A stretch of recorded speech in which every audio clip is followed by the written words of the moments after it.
Welcome into the AZ Wildcats podcast, folks. We have another big time packed offseason show. You know what day it is. It's Friday. Happy Friday, everyone. Justin Spears is going to be on the podcast. We're talking Darrion Williams. We're talking Big 12 baseball tournament. We got all types of news and notes. More Mexican baseball. It's the AZ Wildcats podcast. Drink your water. Leave a like. Don't go anywhere.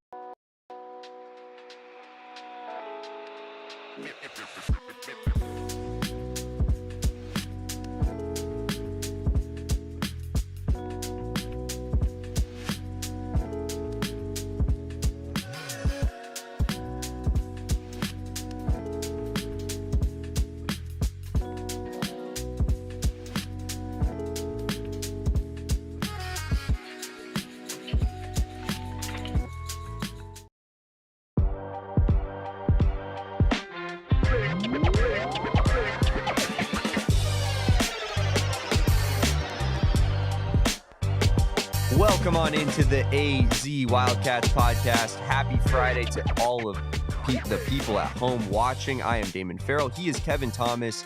And of course, this is the AZ Wildcats podcast live from downtown Phoenix, of course, in HQ2 here at PHNX. When is HQ3 coming? HQ3 soon, right? I think so. That's why I'm waiting for HQ3 to start saying HQ3.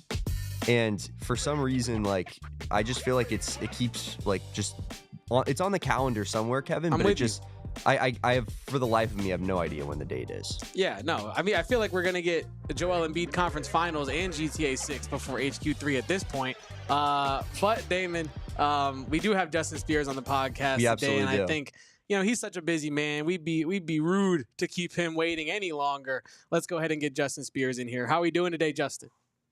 Doing great, man. You brought up GTA 6. Totally forgot about that. No, I'm excited for that video game, man. We've been excited for that video game. I love Grand Theft Auto. Yeah, Grand Theft Auto is one of the all-time games. I have fond memories of being, 14 years old playing GTA 5. And now I'm about to be 26, and I'll hopefully be playing GTA 6. So that puts it into context for the people at home who aren't really familiar with how long Rockstar takes to come out with a video game. Now, I'm not, much older than you guys, but are you guys a part of the generation that would have to print out the cheat codes and put it in a binder or memorize the cheat codes? Memorize, yes, but also I was like I had YouTube. I would watch the YouTube video and just pause it and then do the thing.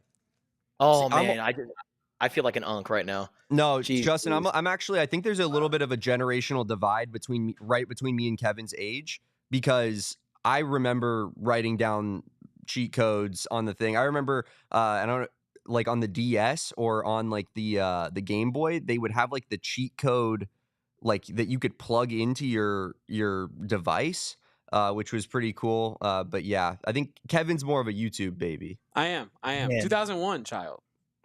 Man, R1, R2, L1, R2, left down, right up, man. That's the infinite ammo cheat right there. And you know what? There's actually an NBA player somewhere. Yeah, I was going to say, which player got it tatted?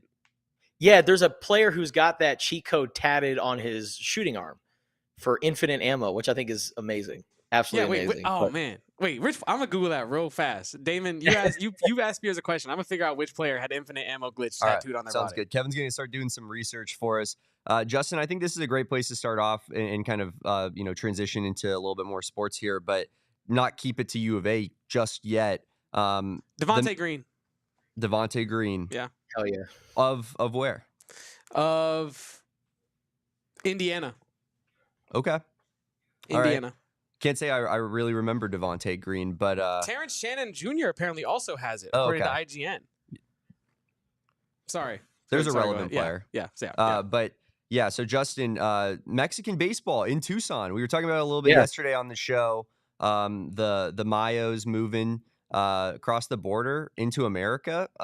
Just kind of what were your general thoughts about it, and did you have anything that maybe the people at home wouldn't know? Yeah, so this has been in the talks now for a long time, and it's been kind of kept under wraps. And I've heard some rumblings about this. Over the last year or so, and I was very excited about it because Tucson is a sports town. Tucson loves its sports, but it's also very passionate about baseball. Mm-hmm. And I remember growing up going to the stadium formerly known as Tucson Electric Park. Now it's Keno Veterans Memorial Stadium. And I would go watch the Tucson Sidewinders. And, we talk about generation gaps and stuff like that right at the start of this podcast when talking about Grand Theft Auto cheat codes. But, there's a generation gap with baseball fandom in Tucson, Arizona. I grew up going to Tucson Sidewinders games. A lot of other people grew up going to cheer on the Tucson Toros. And then, of course, you had spring training at the stadium every single spring. So there was always baseball every single year in Tucson. And then eventually the Tucson Sidewinders got sold to the Reno, where they are the Aces now. And then a couple years later, Tucson brought in the Tucson Padres, the minor league affiliate of the San Diego Padres, which had Anthony Rizzo of all people. And I remember, watching Anthony Rizzo hit dingers at Keno. And then in 2013, after 2 seasons, the Padres, they packed up and went to El Paso and are now the El Paso Chihuahuas. So it's been a dozen years since we've seen a team call Tucson home. Now, we've seen some one-off games. We've seen, a couple of baseball events happen at Keno. But we haven't had a team call it home. And I think with the Mexican Baseball Fiesta starting now, I think this past year was year 10. So now that the Mexican Baseball Fiesta has been going at it for a decade, and the Mexican Baseball Fiesta, it would bring in a few teams from the Mexican Pacific Winter League, Hermosillo, like so many other teams. Yaquis is another one. And they would have pretty much like their kickoff event to start the season. And they would also play a scrimmage against the University of Arizona baseball team. And if you haven't seen, what a Mexican League game is like, it's pretty much a party with a baseball game going on in the background. There's a bunch of music that's being played in between pitches. People are chanting. It's a very festive environment. And with so much success with the Mexican Baseball Fiesta, the folks there are led by the Gomez family. And shout out to my guys, Frank and Juan and Luis. All those guys went to Cienega High School just like me. They are fellow Bobcats. And their dad is like a Mexican League legend, like one of the greatest players to come out of that league. And they were trying to figure out, how do we get Mexican baseball in Tucson? Because obviously there's a passion for it. People love baseball here in town. How can we get a team to come up here full time? And I think they had another event where they had the game streamed on YouTube, and it was, streamed everywhere in Mexico. And there was a bunch of people who tuned in, and people from that league, they realized, what, there might be something here worth exploring. And then I've talked about it on this podcast. We had the World Baseball Classic qualifiers here in Tucson too. When you had Brazil and China and Germany and Colombia, these 4 teams came out here, and it was a very successful event. And Major League Baseball had representatives here. And, the WBC president told me, like, I don't know what the future of baseball is in Tucson, but like, look at the stadium. Look at the amenities. Like, this is perfect for a professional baseball team. And Pima County poured in $425,000 for a brand new playing surface. That grass had not been redone since 1998, when the Tucson Sidewinders first came to Tucson.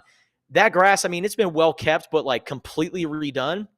We're talking about decades of that grass not really just having that clean look. And they got rid of that old grass, put in the new $425,000. They put in a new scoreboard too. All in all, they poured in over $1 million into Keno Veterans Memorial Stadium. And when I looked at the World Baseball Classic qualifiers, I was like, man, a team has to come here, whether it's a minor league team or a Mexican League team. Someone has to be here. And I heard that, it was going to be a Mexican League team, whether it was relocation or expansion. Obviously, it was the relocation route. But this is awesome, man, because we have professional baseball back here in Tucson, number one. And number two, not only are you rooting for Tucson, Arizona, but you're rooting for the Stars and the Stripes, brother. You're rooting for America, the Bald Eagle, because there's no other American team in the Mexican League. So Tucson, Arizona, in some ways, is kind of like the Toronto Blue Jays, if you will, right? The only team that's representing Canada that's in Major League Baseball. Tucson has not only its own professional baseball team, but it's got America's team. I think that's something worth cheering for. Yeah, so Justin, you're telling me that I was playing on the same grass at Keno Memorial Stadium as the Sidewinders were back in the day?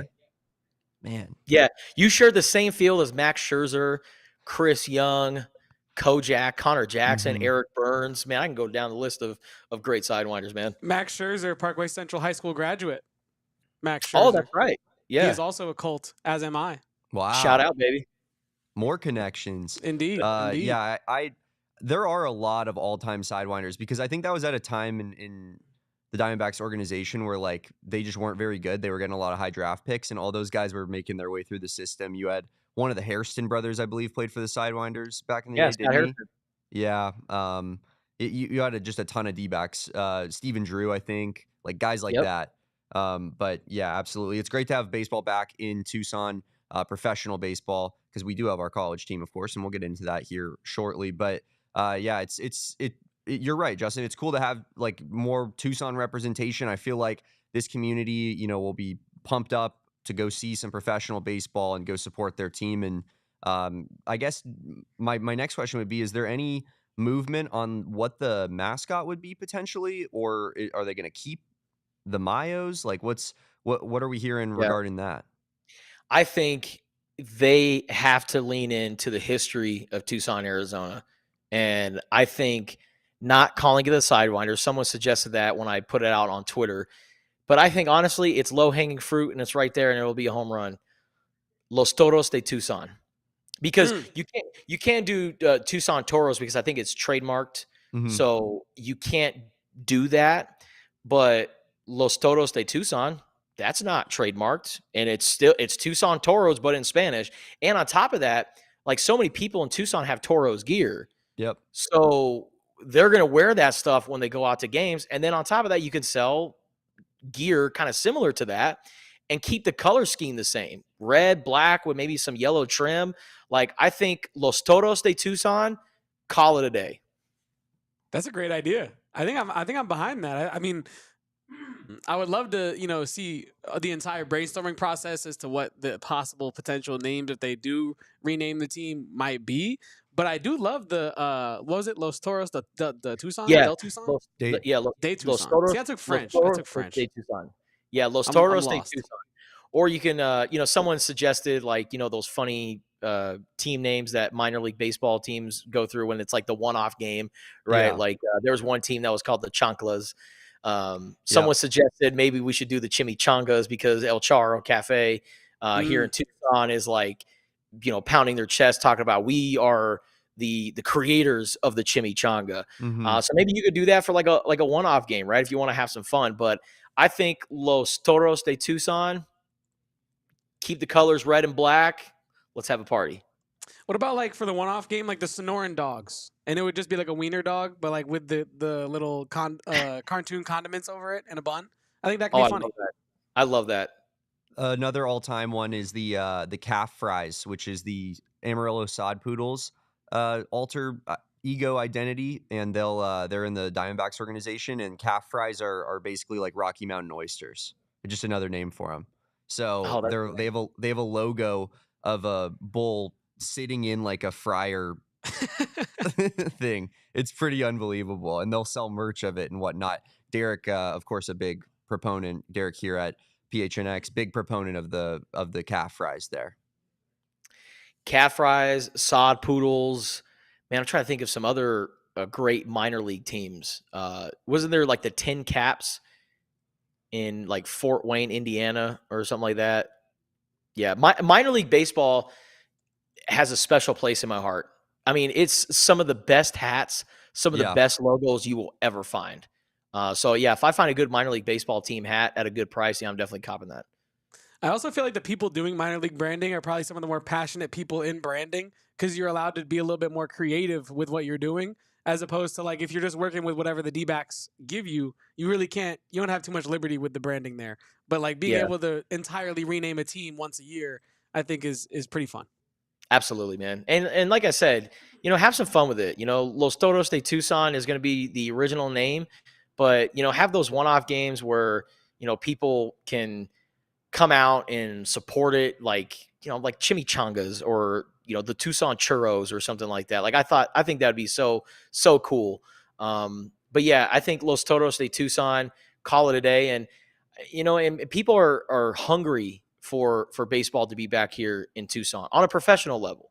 And I think maybe somewhere down the road, now that there is a new playing surface at Keno and the amenities are great there will be an opportunity for the Arizona Diamondbacks or another team to come down and play just one spring training game, right? We're not asking, them to set up shop completely down here in Tucson, but, I think that the Diamondbacks playing against like maybe the Chicago White Sox, which called Tucson home for a long time, the Colorado Rockies as well.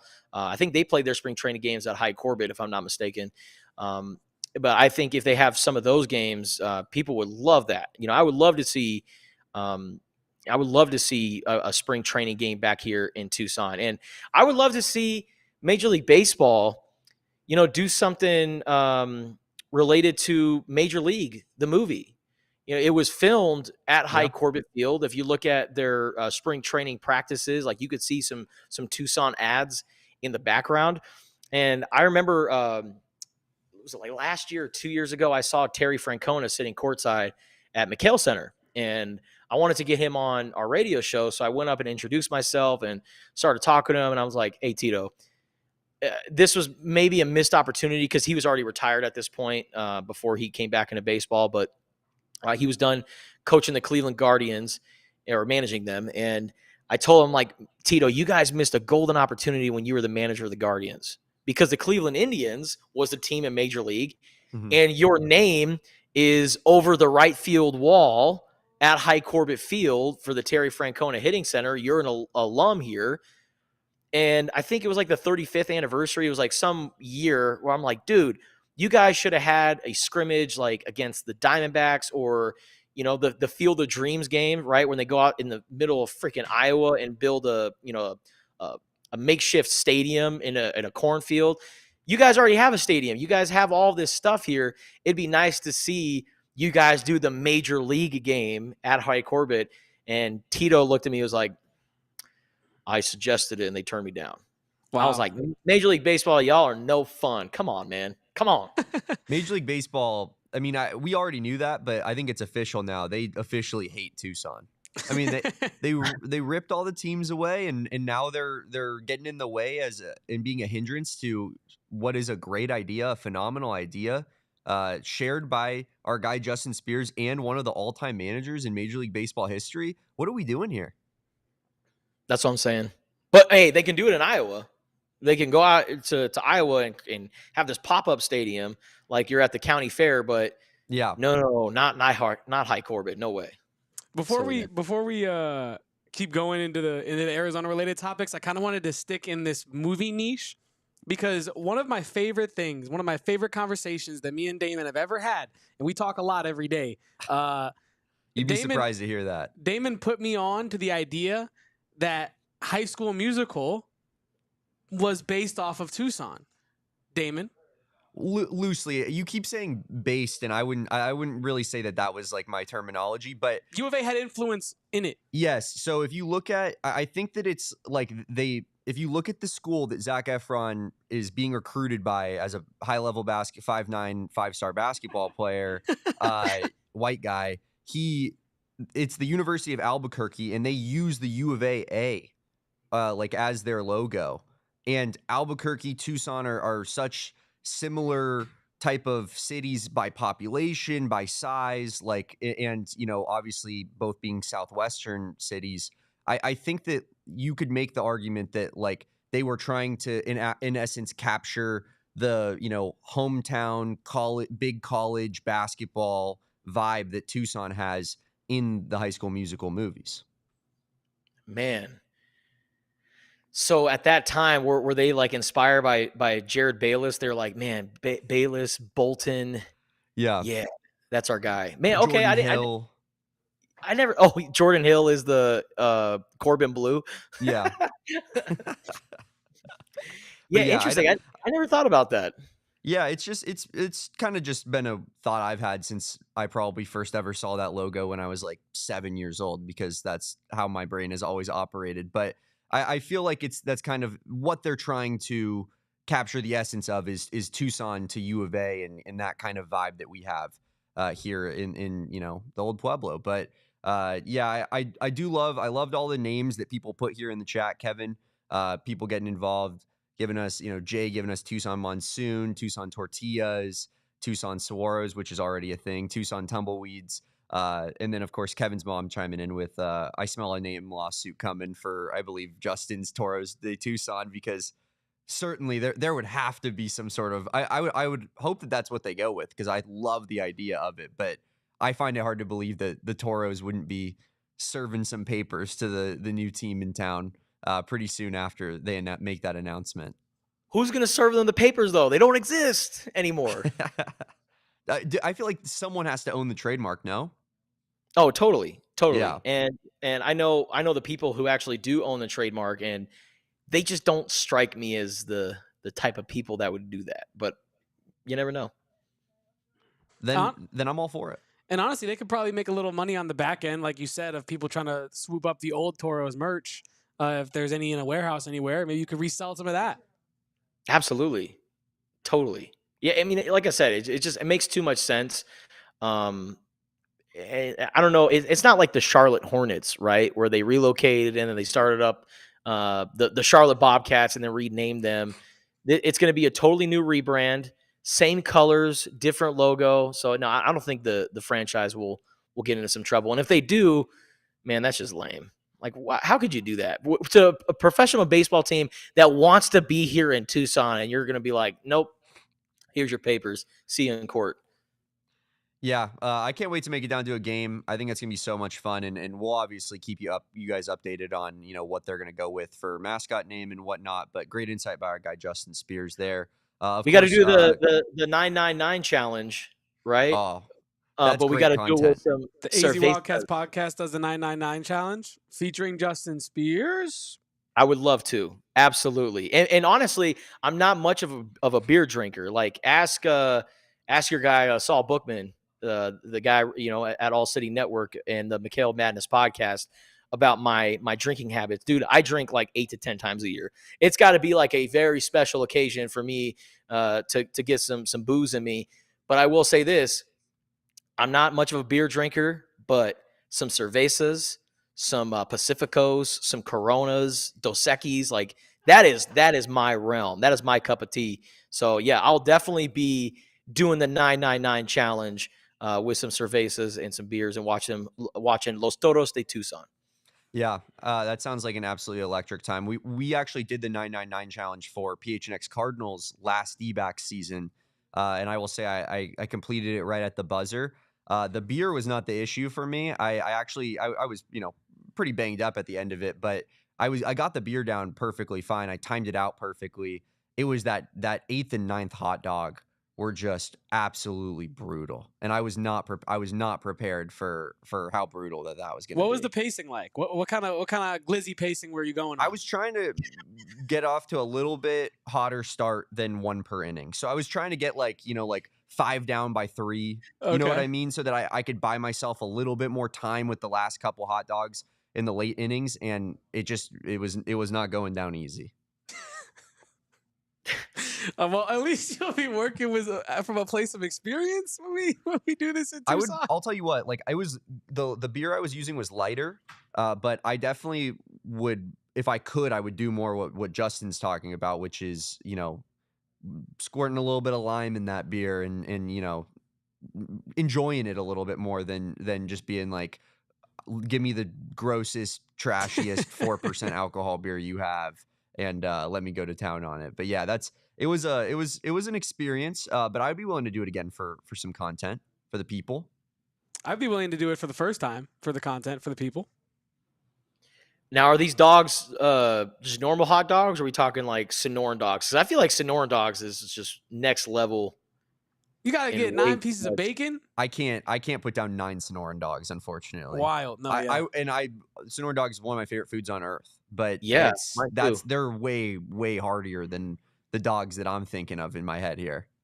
Because you got beans and tomatoes, salsa, like everything. It's not just a dog with some mustard on it. So yeah, no. Sonoran dogs might be out. Moving into some Arizona baseball that's currently going on. Arizona baseball takes down BYU.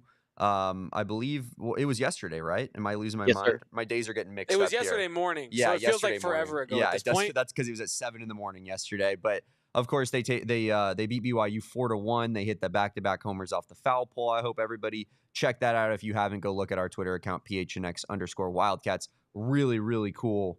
Highlight play there. And then they play today.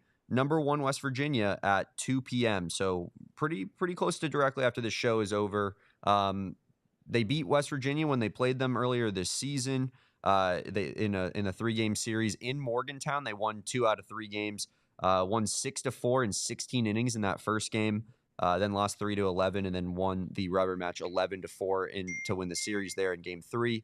West Virginia goes on to win the conference and be the 1 seed in the Big 12 tournament. But Arizona, beat them in the regular season. Maybe they were playing a little bit better baseball at that time, but they maybe you could say that there's somewhat of a have their number type of aspect to things, and it would be an absolutely huge W if they could pull off the semifinal dub and make it to the Big 12 championship with a win against West Virginia today. So, Justin, have you been following along with Arizona baseball here in the latter portions of the season?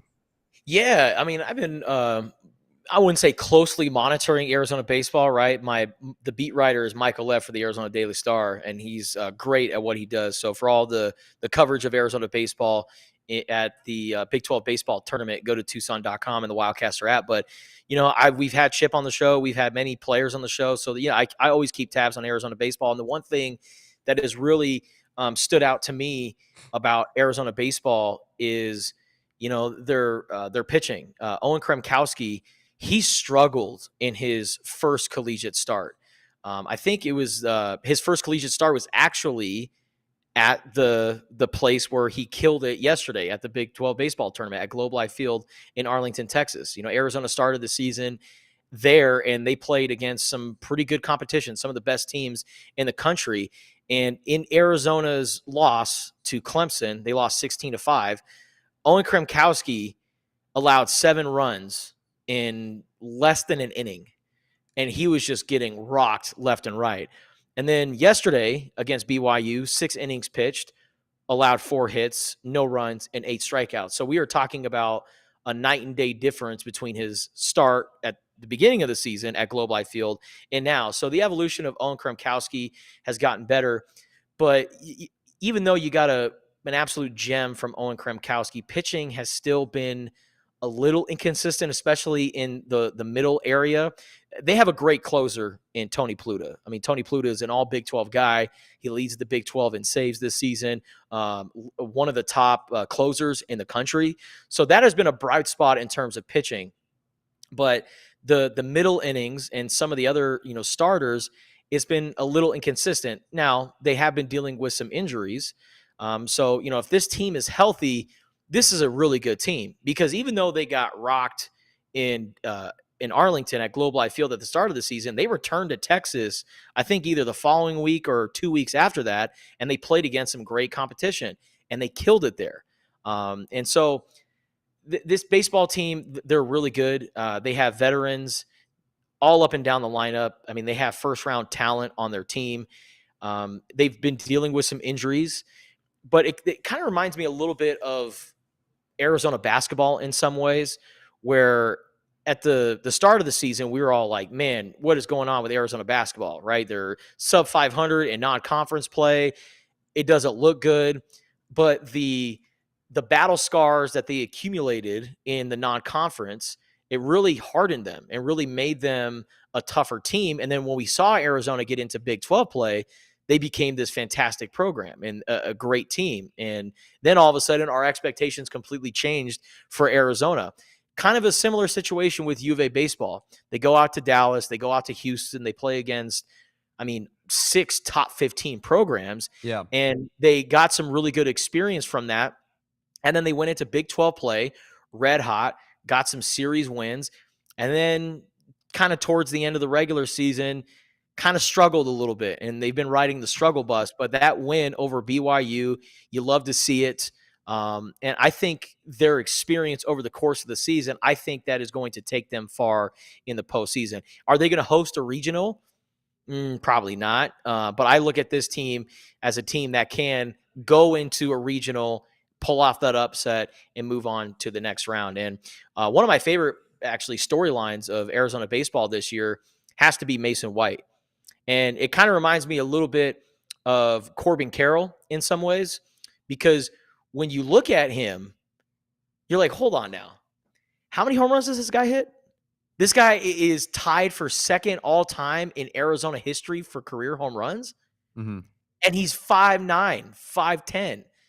That's his listed height. You know, he might be shorter than that, right? So when you look at Mason White, not like a super like physically imposing guy, but man, the dude's got the swing and the power to carry the ball out. And he's been more disciplined at the plate. When we talked to Chip Hale over the last couple of years, he has said that Mason White kind of has like a Joey Gallo effect, where he's either striking out or he's just bombing them. There's no in between. And his discipline at the plate has gotten a lot better, and he has become Arizona's top hitter, has been one of the top power hitters in the Big 12, and now he's currently sitting tied for second place in career home runs. He still has ways to go. Shelley Duncan, former Major League Baseball star, he has 55, so Mason needs about a dozen more to catch up to Shelley. But Mason White, I mean, like I said, he's like Corbin Carroll. You look at him and you're like, how is this 5'10" little guy sending him out the yard? But he's figuring out a way to do it, and he's a damn good player. So all in all, I think Arizona baseball, I think it's a good team. I think they have the ingredients, but we got to see, depending on the matchup, if they can win some games and move on in the postseason. Mason White, of course, Lancer legend. I think it's that Lancer DNA that is helps him get a little bit of extra juice on the baseball. That's, I don't know. Are you a Lancer, Damon?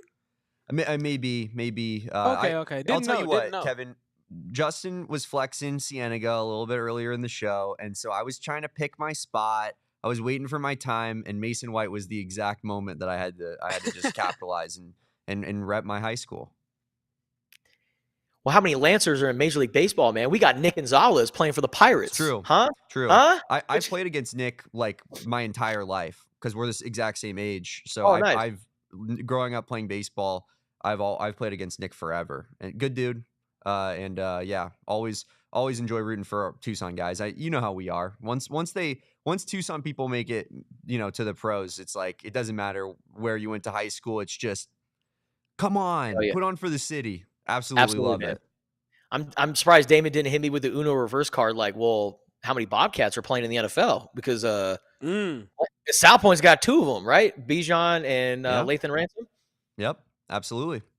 So, but yeah, so that it all seems encouraging regarding baseball. They, of course, they weren't playing the best against Utah in particular. That Utah series, losing that was tough.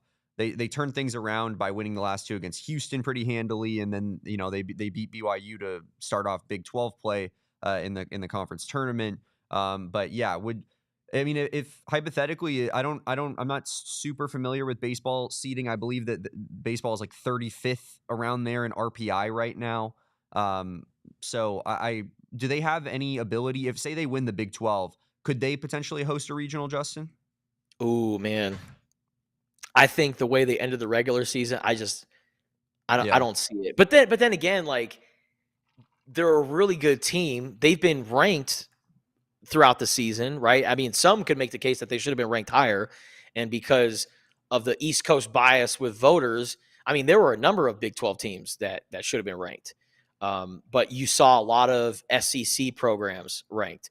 So Arizona, in my opinion, I thought they were underrated when they were ranked. But man, the way that they've ended the season, I don't know. But then again, you got strength of schedule. Look at all the great teams that they played in non-conference. And then you win the Big 12. Like, I mean, they make a strong, very, very strong argument to host a regional. So, man, that's a tough question, Dame.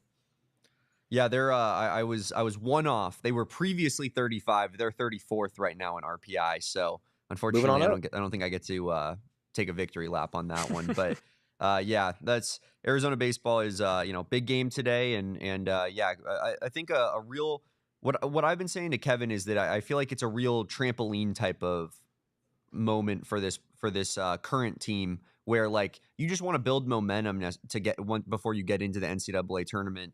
And the better the Big 12 tournament is, the better that your chances are of probably getting hot at the right time and we've seen it before. Like, it's all about getting hot at the right time in college baseball. If your bats can swing it for 2 weeks, you can end up in the College World Series, right? Like, I think of that 2012 baseball team. Yep. You watched like Justin, we watched them in the regional, and you were like, this team's going to win the national championship. Like, it really was like, it was insane. I've never felt that in college baseball before, but they really just felt like an unstoppable force. Like, once they were gearing up towards that part of the season, because every dude was on fire. And I think that, you just have to try to build that momentum up the best that you can.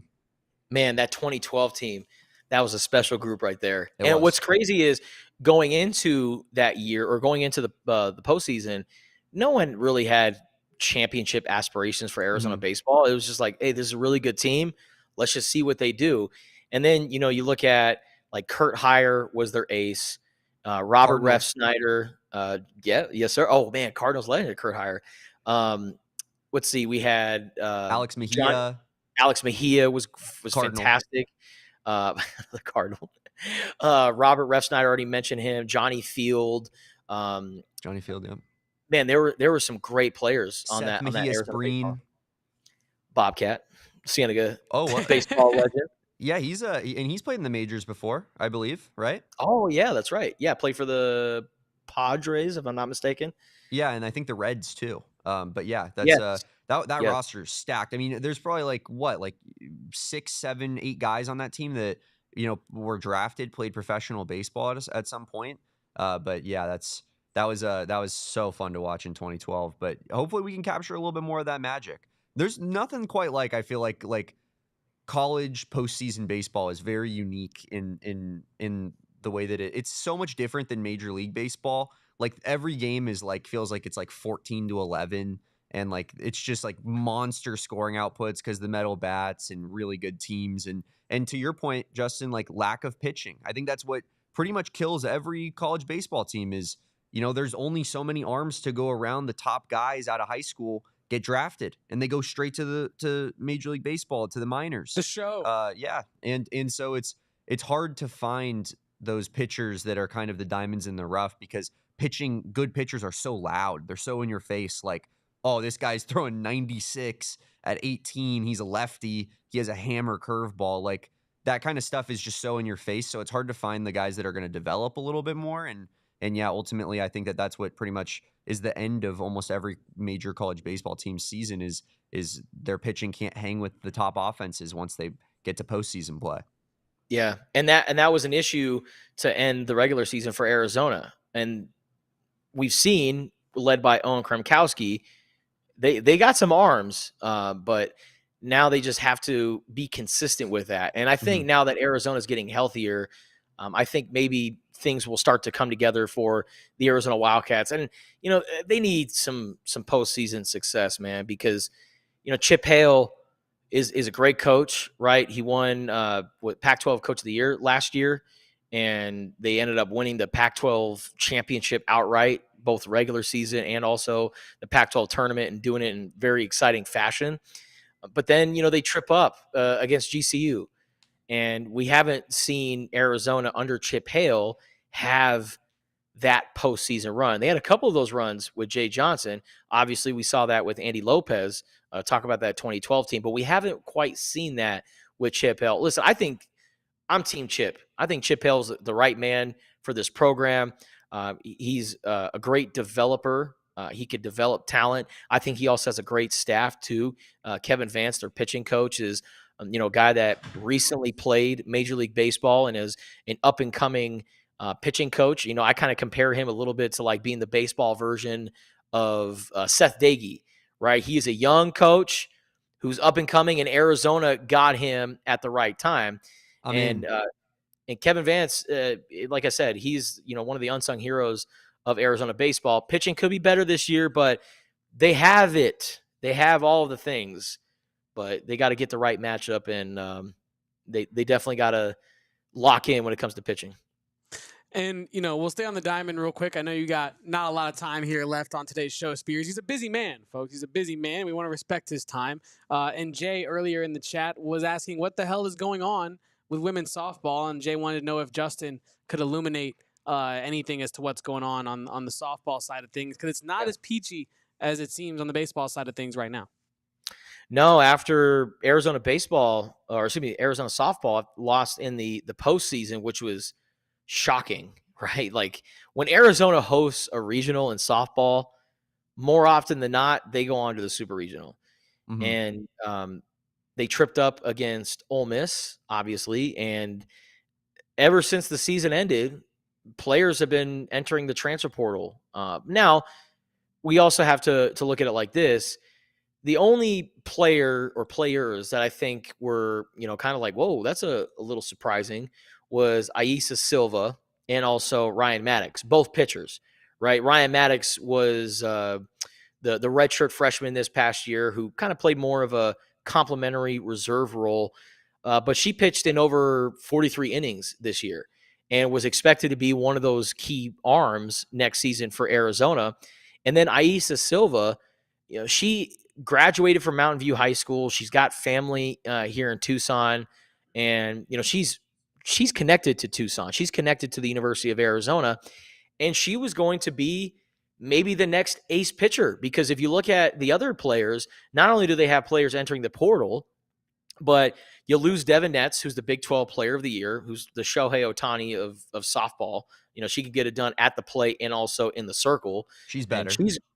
Also doesn't have a degenerate gambling problem. Yeah. Also, Devin Netz shouldn't be in jail. Oh, jeez. Yeah. I'm a Dodger fan, so I can't really say anything. Whoa. But anyways, I knew that about Justin, but we've never spoken about it, and I'll just pretend like I didn't hear that. But she's great. She's a dual threat player, and she's the only player in Arizona softball history to pitch a no-hitter, or pitch a perfect game while also hitting a home run. I mean, she is the only player to ever do that. So, she is a legendary Arizona softball player, will always be a legend. It was cool to see her path because, she came to softball, or she came to the U of A as this highly touted recruit, but she had so many All-Americans playing in front of her. So as a underclassman, she really had to sit back and observe the Deja Molipolas, the Alyssa Palomino Cardoza, and Palacios, and all these other players that came in were really big-time contributors for Arizona and were All-Americans. And she studied them. And when it was going to be her time, she accrued some injuries. And then next thing you know, she's out all of last season, and then she redshirts and she comes back in is a badass player. Like Devin Netz she was great, and she's going to go on and do big things with the Athletes Unlimited softball league. But, Devin Netz being on the way out, Saya Swain, she's also out too. I mean, Arizona, they lost 3 of their top 4 pitchers to graduation, and then you lose Aisa Silva.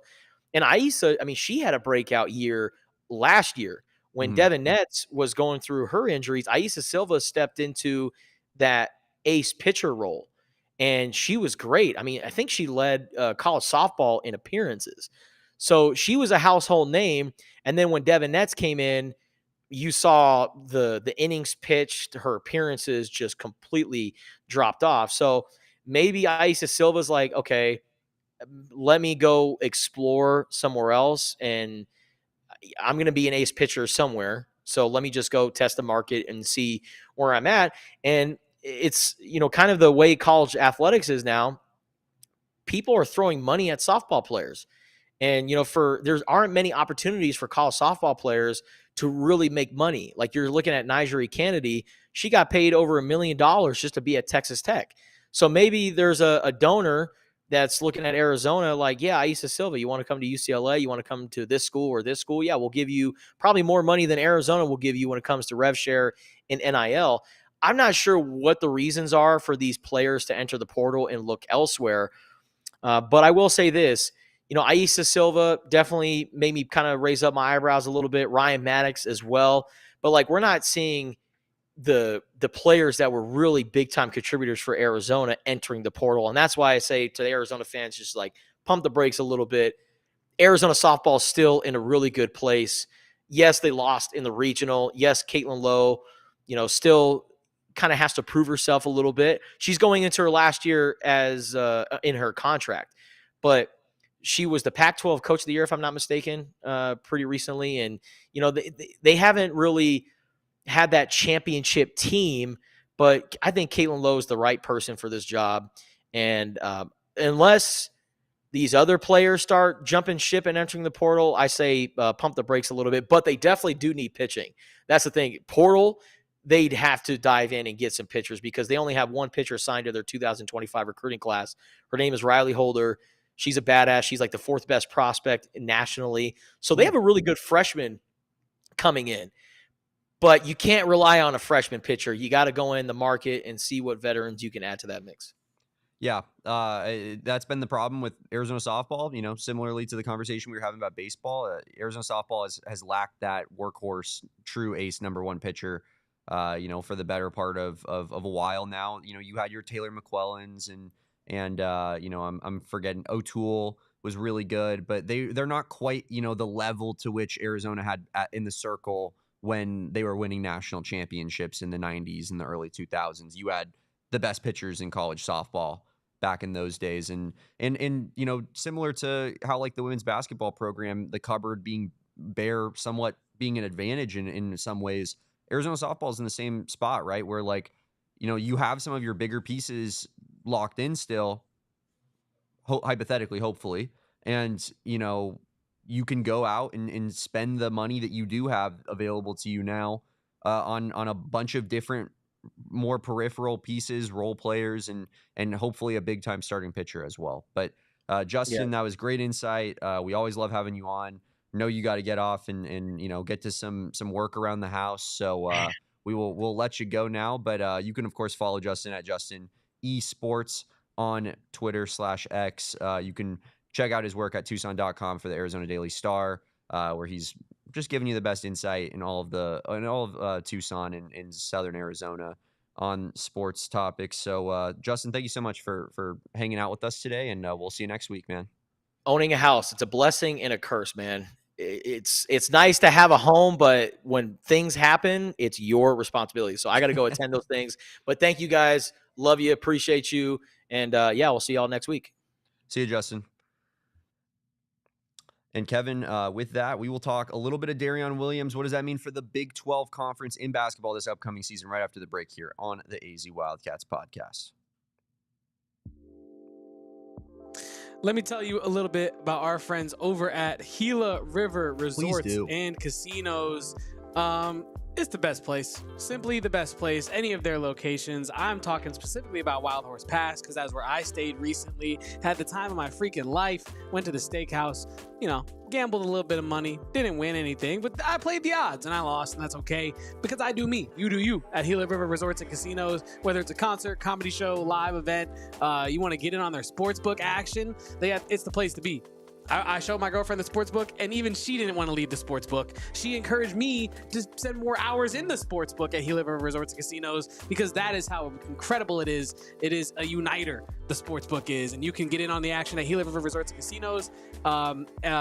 Visit any of their locations, experience the thrill of live sports at their sports book, from the NBA playoffs, which are still going on somehow, to the NHL playoffs, to maybe some future bets if you're feeling the Big 12 championship for Arizona basketball. Who knows? Love it. Get in on it at their sportsbook at Gila River Resorts and Casinos because you do you at Gila River Resorts and Casinos. Visit playatgila.com for more details. Kevin, sometimes it's difficult to do this show because I'm just sitting here and I just get captured by this beautiful, phenomenal, pristine Empire Today flooring that I'm sitting on currently. We talk about it all the time. We talked about with the water situation yesterday, Kevin. We have savages in this office, and the fact that this flooring looks as good as it does still is just a testament to the quality of flooring you're getting with Empire Today. And of course, we have a promo code for you that's going to save you $350 PHNX. Plug it in at checkout. But before you do that, why don't you bring the Empire Today guys into your home? Normal dudes, and they'll come hang out, maybe chill for a little bit, do the virtual floor designer, and show you what that flooring is going to look like in your home before you make such a big purchase. it's the best deal in all of flooring. There's nothing like it. It's so unique, and it's absolutely just the way to go if you're making such a big purchase. So schedule a free in-home estimate today because some things are just better at home. PHNX listeners can receive a $350 discount when you use promo code PHNX. Restrictions apply. Visit EmpireToday.com/PHNX for full details. Details. Show me the details. And Darrion Williams has some new contract details as he has gone to NC State for, I'm sure, a huge bag. I'm not sure the number that he's going to get to go to NC State, but he's throwing up the Wolfpack hand sign now these days, which if you're a wrestling fan, you know is the Too Sweet. It has nothing to do with the Wolfpack. It's just the Too Sweet, and that's just what it is. I've been like locking in, Kevin, on like surf history recently. Ever since I went to Hawaii, like I've just been like on like Reddit pages gearing and stuff. Up for the official move. And when you said the move. Wolfpack hand sign, there's like an old surf gang where they have like Wolfpack like tatted on their knuckles because they used to like beat the hell out of people who came to the North Shore in Hawaii and tried to surf their waves. That's a little less sick, but still kind of cool. Yeah, it's kind of cool. Like in like if it's not happening to me or my community kind of way. You know what I mean? Anyway, Darrion Williams is a part of the Wolfpack now at NC State, but not that Wolfpack, the basketball Wolfpack. And his impact, I think, is almost felt more probably in the Big 12. His absence is probably felt more than his impact in the ACC. If I'm making sense here, because Texas Tech, when healthy last year, in my opinion, was one of the most dangerous teams in all of college basketball. I think they had a lot of talent on that roster that really worked well together. Darrion Williams was, not even really the big name ticket in that. It was kind of JT Toppin who really made a name for himself on that team last year. But even though Darrion Williams was making a name for himself, got some NBA draft buzz, ultimately withdrew his name from the NBA draft, assuming he didn't get the results that he wanted from the scouts and things like that. Michael says it here in the chat. The fan base is going nuts. Have a buddy that's a Wolfpack fan, and Will Wade is doing numbers right now. Yeah, we were talking about it a little bit yesterday in regards to, I think it was Darrion Williams, right?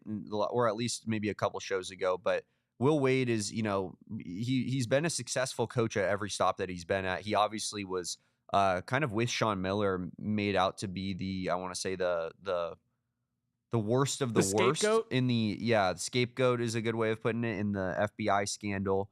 And it cost him his job at LSU. It obviously didn't cost Sean Miller his job. Maybe you could argue it ultimately did at U of A, but I expect NC State to be a tournament team for sure. I expect them to be a ranked team. I think they're going to be very good. But I agree with you. I think that from an Arizona perspective, this obviously just means a lot more about Texas Tech than it does for a school like NC State, where chances are Arizona and NC State will not match up next season. But you have Texas Tech, where they lose what is probably their second, third best player. Yeah, I would say second best player probably. I think you could even make an argument for him being more impactful than JT Toppin, even though JT Toppin does have that true top end potential. You think so? No, I'm just saying, there were certain games last year where I thought Darrion Williams did a great job on both ends. I think he's a great player. I just think JT Toppin was conference player of the year. I agree. No, yeah, I guess more so I'm saying I wouldn't be shocked if someone was putting my tinfoil hat on. Was Darrion Williams really the engine of Texas Tech? That kind of conversation, more so than is he actually a better player than JT Toppin? Because I don't think he's actually a better player than JT Toppin. But he could have. I think his impact we'll see it next season, right? The level of impact he had on Texas Tech. But this does mean good things for the University of Arizona, Damon. It means the slaughterhouse of a conference that is the Big 12 has just become that much slightly less difficult. Yeah, so I guess when you think about the big teams in the Big 12 last year, right? If you were to run down the standings, if you will, you have Houston, who let's see, they lose LJ Cryer, correct? He won't be coming back. They lose their big man. I'm forgetting his name right now. Why am I blanking? I don't know why you're blanking. I'm trying to pull up the roster right now. Talking about Federico? No. They're big. They're the one big that Houston plays. The guy who was there for 7 years. Oh, my bad. I'm still on Texas Tech brain. You're talking about Rob. You're talking about what's his face? Damn, why am I blanking on that? Roberts. Yeah, Rob. Yeah, Roberts. Thank you, Sam. So like Houston's losing some big time players was my point. I was still on the Texas Tech brain. Podcasting. I was on the Texas Tech brain. Podcasting. It's Friday, Damon. It's Friday. It is Friday, brain. Thank it's you for Friday in the sticking it out 55th with minute. us. You know what I mean? True. You're cramping. The trainers are coming out. Fans are like, did Damon just tear something in his leg? He's just like, I'm Paul Pierce. Yeah. They're carrying me off. Oh, now I'm sad. Damn. Come back soon, Jason Tatum. Continue your point.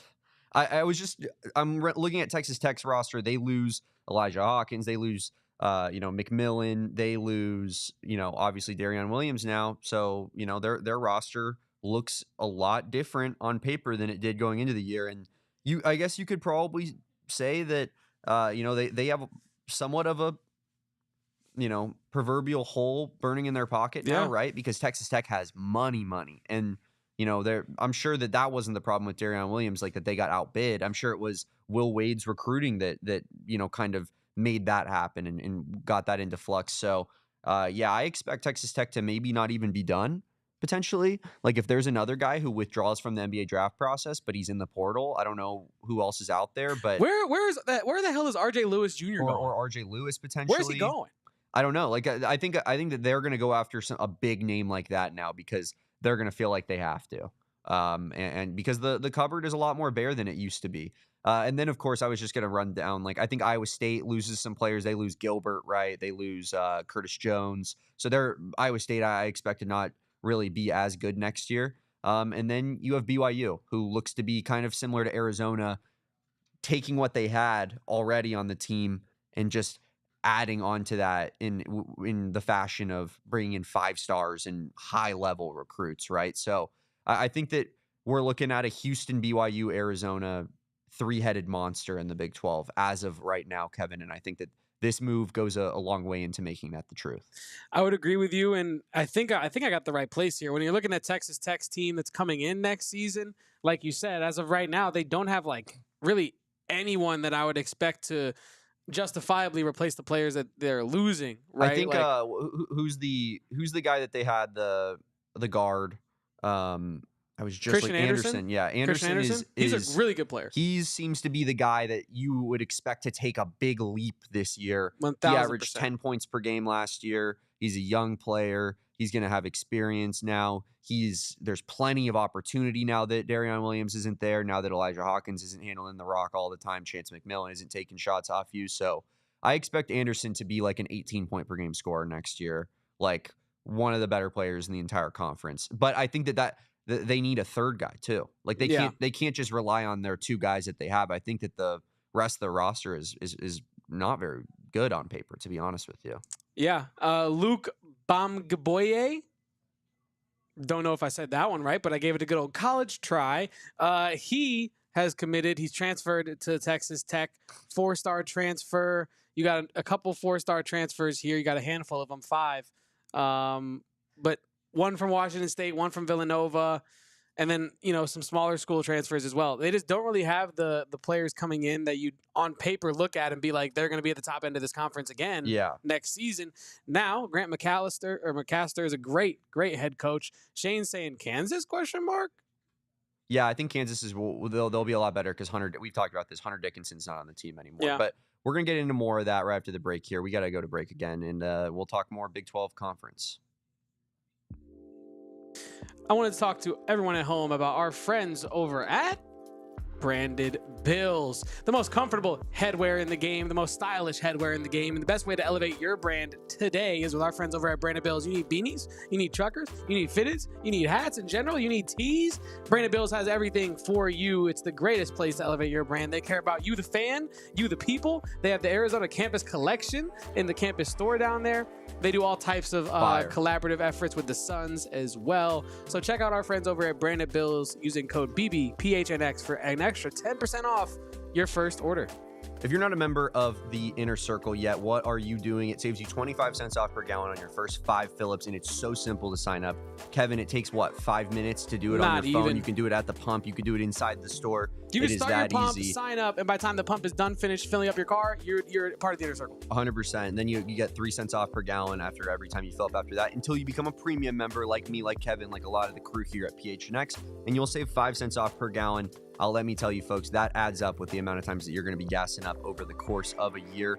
They got 79-cent Polar Pops for their Inner Circle members, 99-cent Frosters, 3 for $7 Ghosts, 3 for $5 Gatorades, and save 30 cents per gallon when you buy 3 Celsius. So Celsius? Just all Celsius, yeah. Just all kinds of stuff going on over there at the Inner Circle. Sign up now. Join the Inner Circle for free by downloading the Circle K app today. Terms and conditions apply at participating locations. Visit CircleK.com for details. And we're going straight into overtime. Let's do it. Straight into overtime. Here we are, you and I, Damon. To Shane's comment, yes, I think we did forget about Kansas to an extent, and I do believe I've told you that opinion a while ago. Now that they don't have that, trash can of a defender taking up space, big oafing it. You know what I mean? Like Kansas is like Hunter Dickinson has never been a winning basketball player at the college level. At Michigan, he was a bum. At Kansas, they had 2 awful years when he went there. Like him and Mark Titus going at it was pretty fun though. That was, and Titus body bagged him. Strap up. Yeah, but I don't know, man. I think Kansas will be a lot better. And yeah, I'm sure like they're not gonna be cool with finishing 5th and 6th place in the Big 12 back-to-back years. Like they're gonna want to get their crown back because they've been the leaders of this conference forever. Even when Texas and Oklahoma were in it, and for the better part of 30, 40 years, Kansas has owned the Big 12 in basketball. So I'm sure the addition of Darren Peterson will go a long way into that. It's not like they have the craziest class of all time coming in. Well, they have the number 1 player. Since AJ DeBanza got bounced out the number 1 spot in lieu of Darren Peterson. I thought that was crazy. I know we talked about that already, but it is really funny. I just want to mention it again, that BYU paid that premium for the number 1 player in the class just for him to then drop a couple months later to the number 2 player in the class. And you wonder if you could have got a little bit of a discount on AJ DeBanza later on if you had just waited a little longer. I don't think BYU's getting discounts on 5 stars in basketball, buddy. I think that's you want me to come to Provo? Okay, we'll lay out the money on the table. I guess more lay so it I'm out saying, on the table. I want to see it physically. I want to be able to touch it. Yeah, I want to lay down on it like the big dude in Breaking Bad when he lays down on the cash. Mm-hmm, mm-hmm. I think RIP that guy. I might be wrong. Am I wrong? Damn, now we got to check it because I can't just say that. No, you can't just kill a dude. I'm not saying that. But I thought I saw like some sort of post a while back about that. Or maybe it was a different actor. I don't know, Damon. I don't know. But point being, the Big 12 Conference is going to be a ton of fun next year, but there might be some new, not new, but different faces at the top of it as opposed to last year. Brother. I was waiting for you to research. You know what the worst part about this is? What? This dude's from St. Louis. That's crazy. That's kind of cool, though. Lavelle Crawford. Happy accident. Of St. Louis, Missouri. Wow. What high school did he go to? Grew up in Pagedale. Okay. Can't say I'm actually familiar with Pagedale. Not really? No, I can't say that I am. It's a city in the St. Louis County. A small peripheral city. Pagedale? Yes, Pagedale. Damn. Yeah, I don't know that one. Maybe I'm exposed. Went to Missouri Western State College. Okay. And killed by Kevin at the young age of 56. He went to Pattonville High School. Oh, okay. See, I do know Pattonville. Just brutally killed by Kevin. I didn't mean to. That's why I said, can we check it? Can we make sure? Lavelle's got a lot of good years left in him, Kevin. Damn. I don't know if I can go on, Damon. That was crazy. It really be your own too. It's the St. Louis guy that's doing it to you. It's kind of cool though that was a happy accident, and that yes, I accidentally thought that he had passed on. He has not passed on, thankfully. But I did find out of another St. Louis legend, so I appreciate my mistake. Yeah. Getting back to the Big 12 conversation, Where do you rank Kansas in that kind of that group? Because I think that I agree that I think that they belong more in that tier than they do in the tier below. But I also think that I might still put those other three ahead of Kansas if I had to guess who what were the was three going to again? be. You said it was Arizona, Houston, BYU. Yeah, honestly, it's tough because BYU hasn't really done it yet. For me to really anoint them, but what Young's been able to do with that program, the type of sets that they run, I feel like the style of basketball that they play at BYU is conducive to winning, and you're only getting a more talented roster next season than you had last year. And I really believe in Kevin Young. Me as well, and it just feels like things are cyclical. Things change in a conference. The teams that are at the top of the conference change, and they rotate, and it feels like this might be BYU's time to be a contender for a couple years in the Big 12 conference, depending on if Kevin Young can continue that recruiting pipeline to BYU. When I look at Kansas's recruiting class, Damon, I do feel like they're gonna have a good team next year, right? And that's not me saying anything, right? But you add a guy like Darren Peterson, the number 1 player in the class, and you add the number 81 player in the class. You have another 3-star Corbin Allen in there. But then the transfers, I think, is what interests me, because you have a guy like Trey White from Illinois, 6'7", 4-star transfer. I think he's going to play a big role next year on that squad. And then Melvin Council Jr. I just think that Kansas is going to be fine. I think they're going to be fine. I think they do belong in that tier just outside the top 3 if you're doing like a preseason, ranking, whatever. They probably are in that 4-5 range.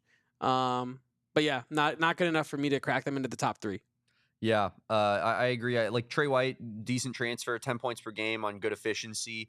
I think that's a guy you expect to probably uptick that like to 15 points per game with the transfer in. They got a couple smaller school transfers who I'm sure wasn't able to do much research into them, but I'm sure that they had really, really impressive statistics at the schools that they were at. Otherwise, they wouldn't be going to Kansas, right?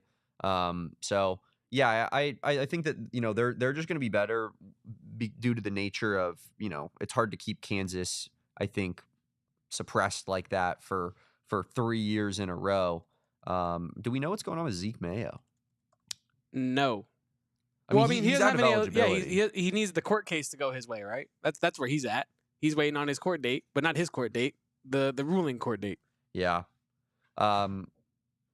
Apparently he would consider returning if the rules allow it. I would actually venture to guess that he probably would be back in a Kansas uniform. Yeah, at that point, right? Yeah, I think so. Given he's from Lawrence, if they want him back, I think that's got to be the move there. But yeah, another NCAA court case that will thus start making decisions for other people down the road. We love the state of college athletics, but yeah, this is just where we're at, and yeah, I think Arizona basketball has a real shot of winning the Big 12 next year, Kevin. Yeah, we felt like it last year, even though it was a very brutal murderer's row of teams at the top of the conference, and it was only Arizona's first year in the Big 12. Next season feels like a year, again, where Arizona should stand a great chance at the end of the year of not only leading the race, but being in the race as well. You have Houston number 1 class, U of A number 2 classes, both teams losing obviously some talent, but replacing that talent with upper echelon guys, and in supplementing it with the Jaden Bradleys, Tobe Awakas, Emmanuel Sharps, and like Milos Uzans of the world, right? Like you got a bunch of players, a bunch of those guys coming back to kind of help, develop and grow the Chris Sinek Juniors and the Koa Peets. And that's why I expect both of those teams to be really good. I think I love that mixture and that team building of like, we're going to have upperclassmen that have played in big moments along with these really, really high level freshmen that you could probably hypothetically will only have for 1 season, most likely. So yeah, I think that both those teams will be great. Obviously, BYU doing a little bit similar work. So yeah. That's why I like those 3 teams in particular.